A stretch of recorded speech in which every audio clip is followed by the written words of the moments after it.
प्रिय बंधुओं, जय भीम, जय भारत, नमो बुद्धाय। आज मैं आपके सामने बोधिसत्व भारत रत्न बाबा साहेब डॉक्टर भीमराव अंबेडकर जी द्वारा लिखे गए महान बौद्ध ग्रंथ बुद्ध और उनका धम्म, बुद्धा एंड हिज धम्मा का हिंदी रूपांतर का 17वां भाग प्रस्तुत करने जा रहा हूँ। 1 से लेकर 16 तक भाग यूट्यूब पे उपलब्ध हैं, जो कि आप देख सकते हैं। भाग 17 खंड 2 के तीसरे भाग के अंतर्गत आता है। इस पुस्तक का अनुवाद भद्दंत आनंद कोसलायन जी द्वारा किया गया है। संपादक है आचार्य जुगल किशोर बोध। संकल्पना एवं सज्जा सात सज्जा शांति स्वरूप बोधाचार्य शांति स्वरूप बोध जी की है। यह पुस्तक सम्यक प्रकाशन दिल्ली द्वारा प्रकाशित है। आप यह पुस्तक उनसे या फिर गौतम बुक सेंटर दिल्ली से या फिर मुझसे खरीद सकते हैं। मैं आगे शुरू करता हूँ। तीसरा भाग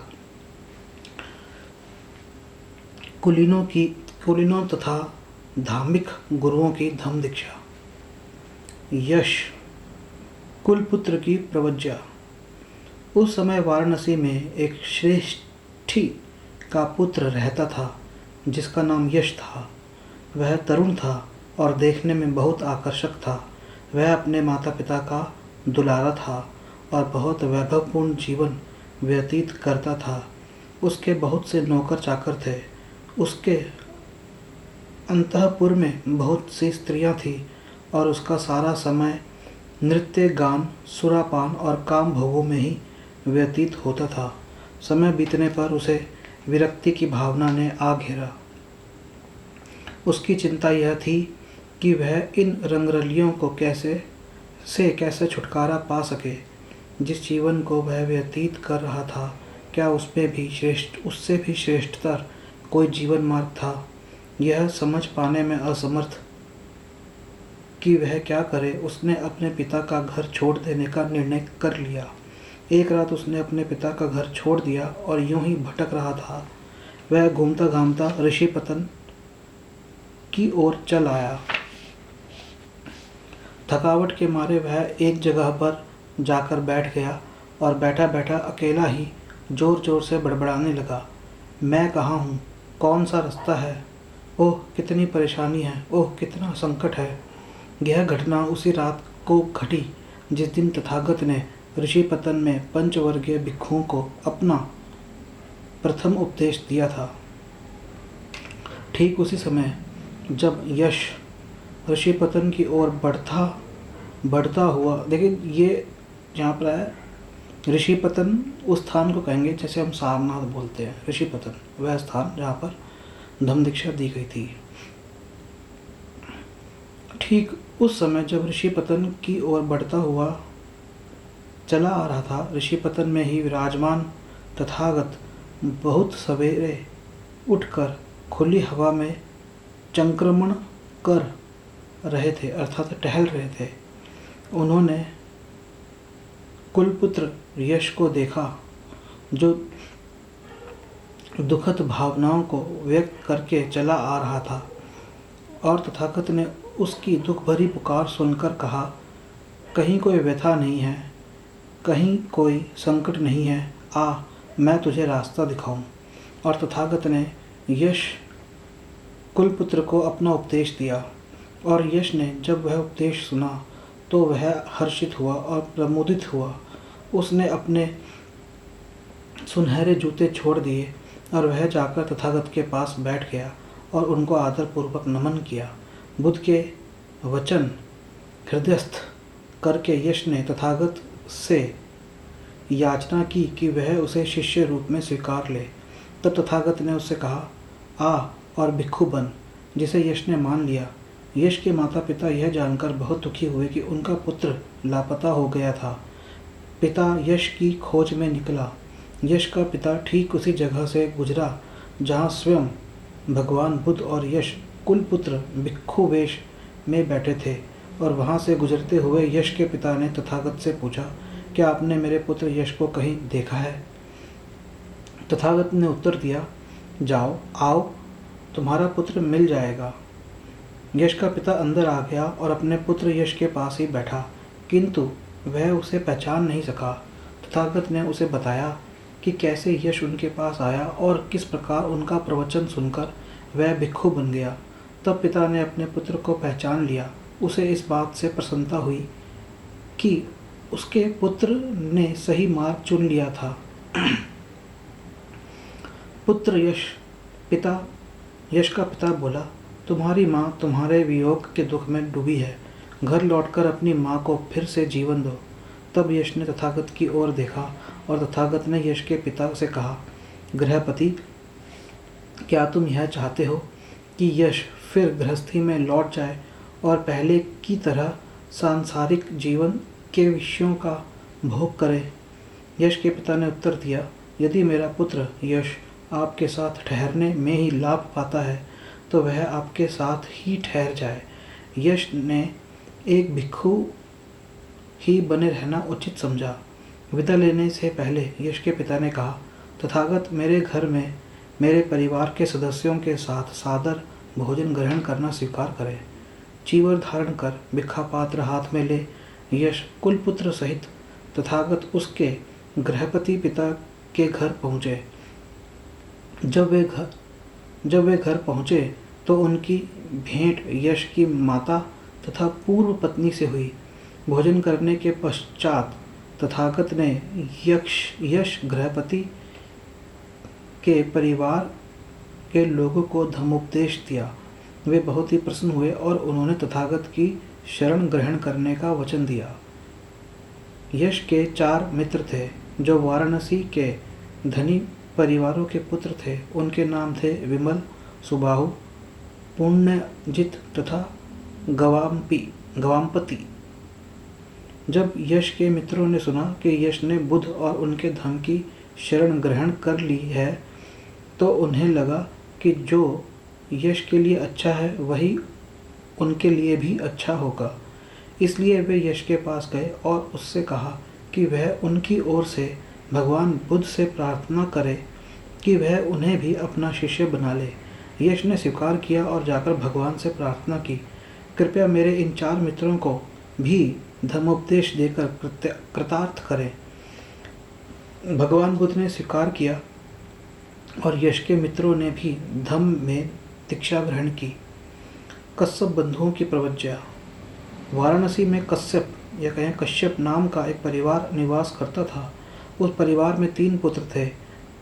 तीनों बहुत शिक्षित थे और कठोर धार्मिक जीवन व्यतीत करते थे। कुछ समय बाद ज्येष्ठ पुत्र ने संन्यास लेने की सोची। तदनुसार उसने गृह त्याग किया और संन्यास ग्रहण किया तथा उरुवेल की ओर चला गया, जहाँ पहुंचकर उसने अपना एक आश्रम स्थापित किया। उसके दोनों छोटे भाइयों ने भी उसका अनुसरण किया और वे भी सन्यासी बन गए। वे सभी अग्निहोत्री अर्थात आग की पूजा करने वाले थे। बड़ी बड़ी जटाएं धारण करने के कारण वे जटिल कहलाते थे। तीनों भाई उरुवेल कश्यप, नदी कश्यप, निरंजना नदी का कश्यप और गया कश्यप, गया गांव का कश्यप नामों से जाने गए। इन तीनों में उरुवेल कश्यप के 500 जटिल शिष्य थे, नदी कश्यप के 300 जटिल शिष्य थे और गया कश्यप के 200 जटिल शिष्य थे। इनमें उरुवेल कश्यप ही प्रमुख था। उरुवेल कश्यप दूर दूर तक विख्यात हो गया था। उसके बारे में कहा जाता था कि उसने जीते जी मुक्ति पा ली थी। फल्गु नदी के तट पर स्थित उसके आश्रम में बहुत दूर दूर के लोग आते थे। जब भगवान बुद्ध को उरुवेल कश्यप की ख्याति का पता चला तो उन्होंने उरुवेल कश्यप को धम्मोपदेश देने और संभव होने पर उसे अपने धम्म में दीक्षित करने का विचार बनाया। उसके निवास का पता ठिकाना जानकर तथागत उरुवेल पहुँचे। तथागत उससे मिले और उसे शिक्षित करने तथा दीक्षित करने योग्य अवसर पाने के लिए बोले, कश्यप, यदि तुम्हें अस्वीकार न हो तो मुझे एक रात के लिए अपने आश्रम में रह लेने दो। कश्यप ने उत्तर दिया, मुझे यह स्वीकार्य नहीं है।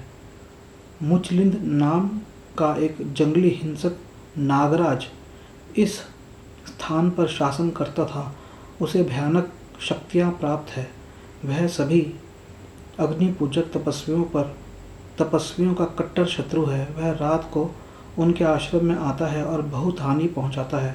मुझे डर है कि वह तुम्हें भी रात्रि में वैसी ही हानि ना पहुंचाए जैसी हानि वह मुझे पहुंचाता है।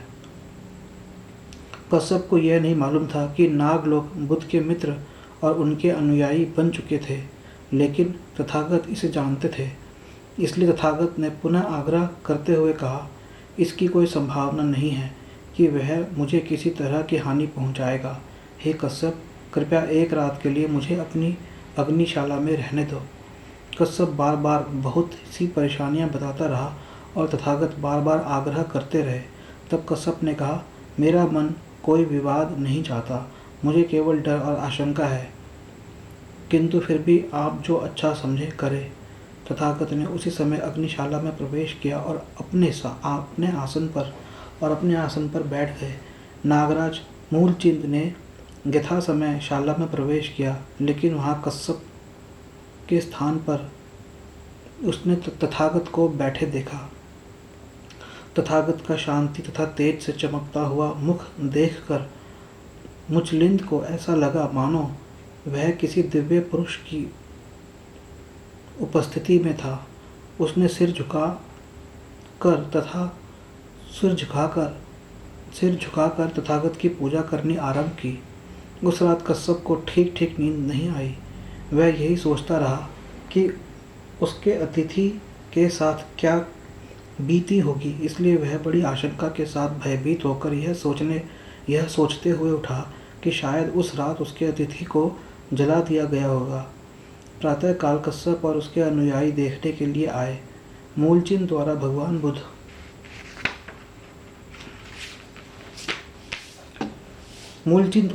बुद्ध को हानि पहुंचाए जाने की तो बात ही क्या, उन्होंने मूलचंद को भगवान बुद्ध की पूजा करते हुए देखा।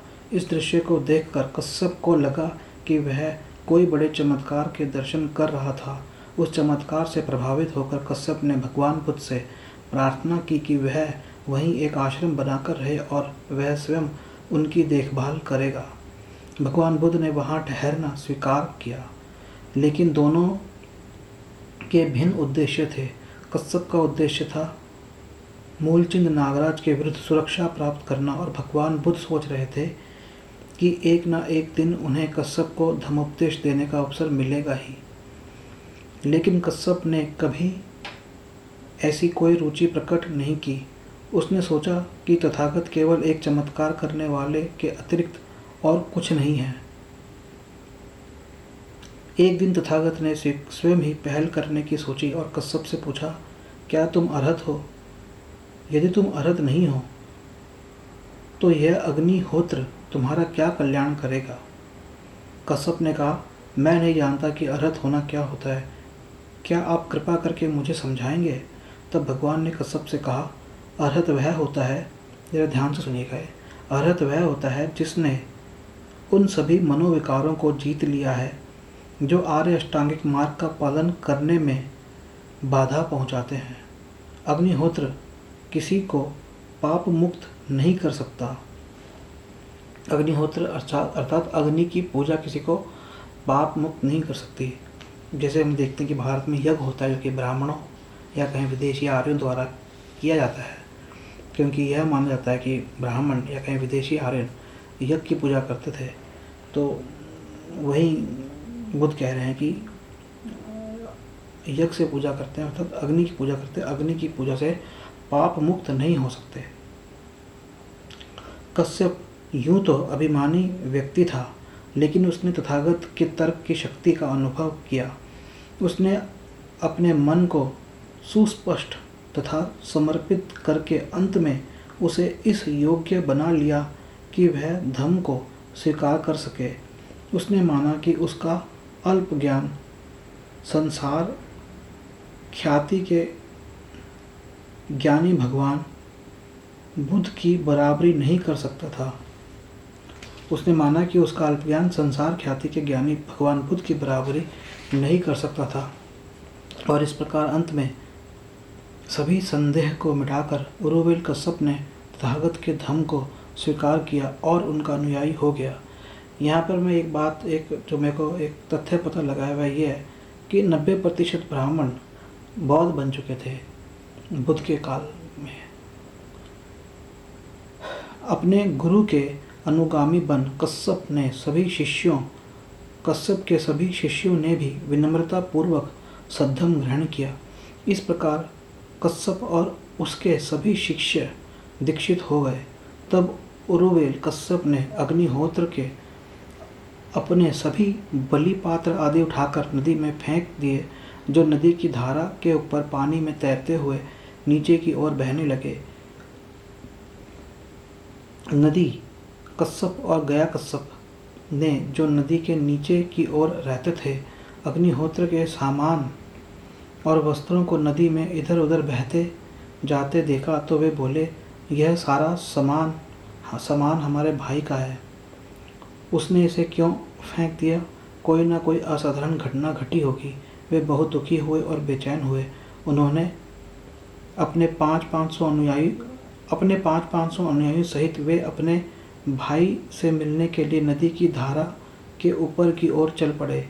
सभी अनुयायियों सहित अपने भाई को श्रमण वेश धारण किए हुए देखकर उनके मन में नाना तरह के अजीब से विचार उठे और उन्होंने इसका कारण जानना चाहा। उरुवेल कश्यप ने उन्हें बताया कि उसने किस प्रकार बुद्ध के धम्म को अंगीकार कर लिया था। वे बोले, जब हमारे भाई ने बुद्ध के धम्म को स्वीकार कर लिया है तो हमें भी उनका ही अनुसरण करना चाहिए। उन्होंने अपने बड़े भाई को अपनी इच्छा से अवगत कराया। तब अपने अनुयायियों सहित वे दोनों भाई तथागत का प्रवचन सुनने के लिए लाए गए। तथागत ने अग्निहोत्री धर्म और अपने धम्म की तुलना करते हुए प्रवचन किया। उन दोनों भाइयों को उपदेश देते हुए भगवान बुद्ध ने कहा, जिस प्रकार लकड़ी से लकड़ी को रगड़ खाने पर आग पैदा होती है, उसी प्रकार असम्यक विचार होने पर अविद्या का गहरा धुआं पैदा होता है। काम, क्रोध तथा मोह से ही पैदा हुई वह अग्नि है जो सभी चीज़ों को जलाकर भस्मसात कर देती है और संसार में दुख और शोक का कारण बनती है। लेकिन यदि एक बार सही मार्ग मिल जाए और काम, क्रोध तथा मोह रूपी आग बुझ जाए तो फिर दृष्टि, विद्या और पवित्र आचरण जन्म लेते हैं। इसलिए जब एक बार आदमी के मन में अकुशल कर्मों से घृणा हो जाती है तो उससे तृष्णा का क्षय होता है। तृष्णा की अग्नि का क्षय हो जाने पर आदमी श्रमण बनता है। उन महान ऋषियों ने जब ये बुद्ध वचन सुने तो अग्निहोत्र के प्रति उनकी श्रद्धा समाप्त हो गई और उनमें तुरंत बुद्ध का शिष्यत्व स्वीकार करने की इच्छा पैदा हुई। कश्यप बंधुओं की दीक्षा भगवान बुद्ध की एक महान विजय थी, क्योंकि उन बंधुओं का जनता के मन पर बहुत गहरा प्रभाव था। सारीपुत तथा मोगलान की प्रवज्ञा। जिस समय भगवान बुद्ध राजगृह में निवास कर रहे थे, उस समय अपने 250 अनुयायियों के साथ संजय नाम का एक प्रसिद्ध परिव्राजक भी वहाँ रहता था। उसके शिष्यों में 2 ब्राह्मण तरुण सारीपुत्र और मोगलान या कहें मौदगल्यान भी थे। सारीपुत्र और मोगलान दोनों ही संजय की शिक्षाओं से संतुष्ट नहीं थे और वे किसी श्रेष्ठतर धर्म की खोज में थे। एक दिन की बात है कि पंचवर्गीय भिक्षुओं में से एक आदरणीय भिक्षु अश्वजीत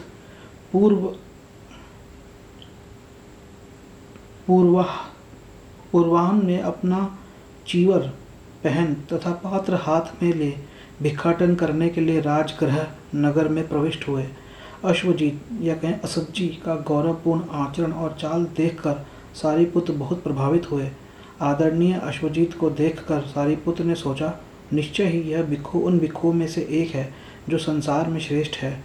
यह कैसा रहेगा यदि मैं इस भिक्षु के पास जाऊं और इससे पूछूं, मित्र, तुम किसके नाम से प्रवचित हुए हो? तुम्हारा गुरु कौन है? तुम किसका धर्म मानते हो? फिर सारिपुत्र ने सोचा, इस भिक्षु से ऐसा पूछने का यह समय नहीं। यह भिक्षाटन के लिए एक घर के भीतरी आंगन में प्रवेश कर चुका है। कैसा रहेगा यदि मैं पग पग बढ़ाते हुए इस भिक्षु के पीछे पीछे हो लूँ, ठीक उन लोगों की तरह जो कुछ सीखना चाहते हैं। राजगृह में भिक्षाटन कर चुकने पर आदरणीय अश्वजीत भिक्षा ग्रहण कर वापस चले गए। तब सारिपुत्र उस स्थान पर पहुँचे जहाँ अश्वजीत थे। समीप पहुँचकर कुशल क्षेम पूछकर और उनकी वाणी से संतुष्ट होकर वह एक और खड़े हुए भ्रमणशील सारिपुत्र परिव्राजक ने आदरणीय अश्वजीत से कहा, मित्र, आपका मुखमंडल शांत है, आपकी छवि निर्मल एवं आभापूर्ण है। मित्र, आप किसके नाम से प्रवचित हुए हैं? आपका गुरु कौन है? आप किसके धर्म को मानते हैं? अश्वजीत ने उत्तर दिया, मैं शाक्य कुल से प्रव्रजित महान श्रमण बुद्ध हैं। मित्र, शाक्य कुल से प्रव्रजित महान श्रमण बुद्ध हैं। मैं उन्हीं के नाम से प्रव्रजित हुआ हूँ। वे ही मेरे गुरु हैं और मैं उन्हीं के धर्म को मानता हूँ। और हे पूज्यवर, आपके गुरु का सिद्धांत क्या है? वह आपको किस बात की शिक्षा देते हैं? मित्र, मैं अभी एक नया ही शिष्य हूँ। मुझे प्रव्रजित हुए थोड़ा ही समय हुआ है। मैंने कुछ ही समय पूर्व इस धम्म विनय को ग्रहण किया है। मैं आपको इस धम्म को विस्तार से तो नहीं समझा पाऊंगा, लेकिन मैं आपको संक्षेप में ही बताऊंगा कि इसका अर्थ क्या है। तब परिव्राजक सारिपुत्र ने अश्वजीत से कहा, मित्र, जैसे भी हो, कम या अधिक जितना आप चाहें मुझे बताएं, लेकिन मुझे उसका सार अवश्य बताएं। मैं सार ही जानना चाहता हूँ। बहुत से शब्दों को लेकर क्या करूँगा? तब आदरणीय अश्वजीत ने सारिपुत्र को तथागत की शिक्षाओं का सार बताया, जिससे सारिपुत्र पूर्णतः संतुष्ट हो गए। यद्यपि सारिपुत्र और मोगल्लान भाई नहीं थे, तो भी दोनों भाइयों के समान ही रहते थे। उन्होंने परस्पर एक दूसरे को वचन दे रखा था कि जिसे सत्य की पहले प्राप्ति हो, वह दूसरे को इसकी सूचना देगा। यही दोनों के बीच वचनबद्धता थी। तदनुसार सारिपुत्र वहां पहुंचे जहां मोगल्लान विराजमान थे। उन्हें देखकर मोगलान ने सारिपुत्र से कहा, मित्र, आपका मुखमंडल शांत है, आपकी छवि निर्मल एवं आभापूर्ण है। तो क्या आपने सत्य को पा लिया है? हाँ मित्र, मैंने सत्य को जान लिया है। और मित्र, आपने सत्य को कैसे पा लिया है? तब सारिपुत्र ने वह सारी घटना कह सुनाई जो उसके और अश्वजीत के बीच घटी थी। तब मोगलान ने सारिपुत्र से कहा, तो मित्र, हम चलें और भगवान तथागत के पास जाएं, ताकि वह हमारे शास्ता हो सके। सारिपुत्र ने उत्तर दिया, मित्र, हमारे कारण ही ये 250 परिव्राजक यहाँ रह रहे हैं और वे हम दोनों का आदर करते हैं। उन्हें छोड़कर चले जाने से पहले हमारे लिए यह उचित है कि हम उन्हें बता दें। वे जो उचित समझे वही करेंगे। तब सारिपुत्र और मोगलान उस स्थान पर गए जहाँ वे सब थे। उनके पास पहुंचकर उन्होंने कहा, मित्रों, हम महाश्रमण की शरण ग्रहण करने जा रहे हैं। वे महाश्रमण ही हमारे शास्ता हैं। उन्होंने उत्तर दिया, आपके ही कारण हम यहाँ रह रहे हैं और आप ही हैं जिनका हम आदर करते हैं। यदि आप महाश्रमण के आश्रम में पवित्र जीवन व्यतीत करेंगे तो हम सब भी वैसा ही करेंगे। तब सारिपुत्र और मोगलान मिलकर संजय के पास गए और वहां पहुंचकर संजय से कहा, मित्र, अब हम तथागत की शरण ग्रहण करेंगे। वह तथागत ही हमारे शास्ता हैं। संजय बोला, नहीं मित्र, आप वहां नहीं जाएं। हम तीनों मिलकर इस मंडली की देखरेख करेंगे। दूसरी और तीसरी बार भी सारिपुत्र और मोगलान ने अपनी बात दोहराई और संजय ने पूर्ववत ही कहा। तब उन 250 ग्रह त्यागी परिव्राजकों को साथ लेकर सारिपुत्र और मोगलान राजगृह के वेलुवन उद्यान में पहुंचे, जहां तथागत विहार कर रहे थे। तथागत ने सारिपुत्र और मोगलान को दूर से आते देखा। उन्हें देखकर तथागत ने उन दोनों की ओर इशारा करते हुए भिक्षुओं को संबोधित किया, भिक्षुओं, ये जो दो मित्र चले आ रहे हैं, ये दोनों मेरे अग्र श्रावक युगल होंगे, श्रेष्ठ शिष्य युगल होंगे। जब वे वेलुवन में पहुँचे तो वे वहाँ गए जहाँ तथागत विराजमान थे। वहाँ पहुँचकर उन्होंने तथागत के चरणों में सिर झुकाकर प्रणाम किया और तथागत से याचना की, भगवान, हमें आपसे प्रव्रज्या मिले, उपसंपदा मिले। तब भगवान ने प्रव्रज्या को इंगित करते हुए धम्म दीक्षा के सामान्य शब्द कहे, भिक्षुओं आओ, यही भिक्षवे। और इस प्रकार 250 जटाधारियों सहित सारीपुत और मोगलान भी भगवान बुद्ध के शिष्य बन गए। इससे आगे का भाग 18 में करेंगे। जय भीम, जय भारत, नमो बुद्धाय।